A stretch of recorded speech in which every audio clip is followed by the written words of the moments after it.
వీధిన పడిన చిరు వ్యాపారులు హైడ్రా ప్రభుత్వ తీరుపై ఆగ్రహం.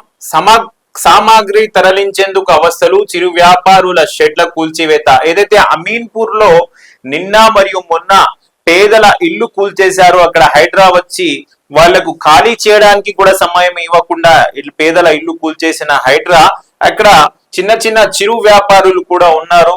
మనం ఒక 4 days నుంచి మన న్యూస్ లో చూపిస్తున్నాం. ఎక్కడైతే చిరు వ్యాపారులు అక్కడ బిజినెస్ చేసుకుంటున్నారో, చిన్న చిన్న వ్యాపారాలు చేసుకుంటున్నారో, వాళ్ళని కూడా వెళ్ళి ప్రభుత్వం డిస్టర్బ్ చేయడం. జిహెచ్ఎంసీకి చెందిన జిహెచ్ఎంసీకి డిస్టర్బ్ చేస్తుంది, వాటర్ ని కలుషితం చేస్తుంది. సో అక్కడ మురిగి బజార్ ని అట్లనే చేశారు, మళ్ళా జియా కూడా మేకల మార్కెట్ ని కూడా అట్లనే చేశారు.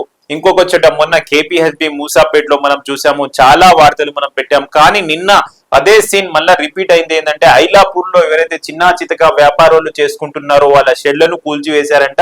అమీన్పీర్ సర్కిల్ ఐలాపూర్ గ్రామ శివారు పరిధి ప్రధాన రహదారి పక్కన హైడ్రా అధికారులు చిరు వ్యాపారులు వేసుకున్న షెడ్లను జేసీబీలతో కూల్చివేయించారు.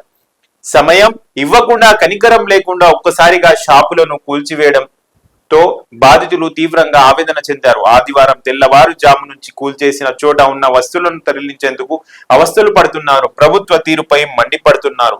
సో అక్కడ వాళ్ళని ఖాళీ చేయడానికి కూడా, చిరు వ్యాపారులను ఖాళీ చేయని సమయం కూడా ఇవ్వకుండా మొత్తం అక్కడ కూల్చేశారంట. అక్కడ ఉన్న సామాగ్రిని మళ్ళా వేరే చోట వాళ్ళు అవస్థలు పడి తరలించుకుంటున్నారు. ఏం చేయాలో తెలియడం లేదని ఒక ఆయన దుర్గేష్ అనే చిరు వ్యాపారి భయపోతున్నారు.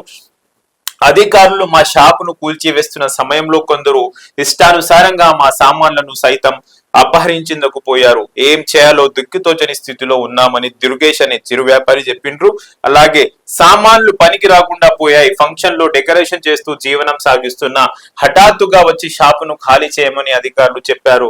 ఖాళీ చేస్తున్న సమయంలో షెడ్డును కూల్చివేయించారు. డెకరేషన్ సామాన్లు ఎందుకు పనికి రాకుండా పోయాయి అని గణేష్ అనే ఒక చిరు వ్యాపారి కూడా